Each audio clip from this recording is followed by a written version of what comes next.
Ethanol ಉತ್ಪಾದನೆಗೆ ಅಗತ್ಯವಿರುವ ಮೆಕ್ಕೆಜೋಳವನ್ನು ನಿಗದಿಪಡಿಸಿದ ಕೋಟಾ ಅನ್ವಯ ರೈತರಿಂದಲೇ ಖರೀದಿಸಿ ಅವರ ನೆರವಿಗೆ ಬರಬೇಕು ಎಂದು ಮದ್ಯಸಾರ ತಯಾರಿಕಾ ಘಟಕಗಳ ಮಾಲೀಕರಿಗೆ ಮುಖ್ಯಮಂತ್ರಿ ಸಿದ್ದರಾಮಯ್ಯ ಕಟ್ಟುನಿಟ್ಟಿನ ಸೂಚನೆ ನೀಡಿದ್ದಾರೆ.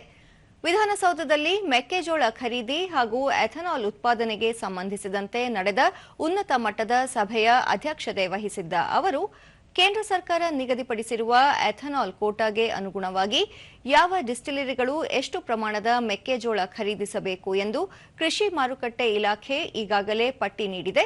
ಅದರಂತೆ ಡಿಸ್ಟಿಲರಿಗಳು ನಡೆದುಕೊಳ್ಳಬೇಕು. ಡಿಸ್ಟಿಲರಿಗಳು ರೈತರಿಂದ ಕನಿಷ್ಠ ಬೆಂಬಲ ಬೆಲೆ ನೀಡಿ ನೇರವಾಗಿ ಮೆಕ್ಕೆಜೋಳ ಖರೀದಿಸಲು ಮುಂದೆ ಬಂದರೆ ಅಂತಹ ಘಟಕಗಳಿಗೆ ಜಿಲ್ಲಾಡಳಿತದ ಮೂಲಕ ಅಗತ್ಯ ಸಹಕಾರ ನೀಡಲಾಗುವುದು ಎಂದು ಭರವಸೆ ನೀಡಿದರು.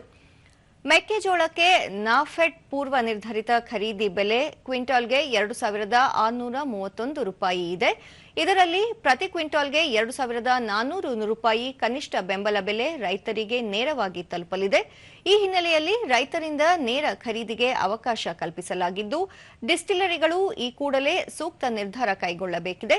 ಅಲ್ಲದೆ ಕೇಂದ್ರ ಸರ್ಕಾರ ನಾಫೆಡ್ ಎನ್ಸಿಸಿಎಫ್ ಮೂಲಕ ಮೆಕ್ಕೆಜೋಳ ಸಂಗ್ರಹಿಸಲು ಹೊರತುಪಡಿಸಿರುವ ಪ್ರಮಾಣಿತ ಕಾರ್ಯವಿಧಾನದಂತೆಯೇ ಎಲ್ಲರೂ ಕಾರ್ಯನಿರ್ವಹಿಸಬೇಕು ಎಂದು ಸೂಚನೆ ನೀಡಿದರು.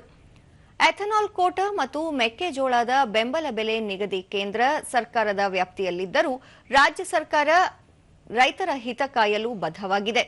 ಈಗಾಗಲೇ ಪ್ರಧಾನಿಯವರನ್ನು ಭೇಟಿ ಮಾಡಿ ರಾಜ್ಯದ ಕಬ್ಬು ಬೆಳೆಗಾರರು, ಸಕ್ಕರೆ ಕಾರ್ಖಾನೆಗಳು ಹಾಗೂ ಡಿಸ್ಟಿಲರಿಗಳು ಎದುರಿಸುತ್ತಿರುವ ಸಮಸ್ಯೆಗಳ ಬಗ್ಗೆ ಮನವರಿಕೆ ಮಾಡಿಕೊಡಲಾಗಿದೆ ಎಂದು ಹೇಳಿದರು.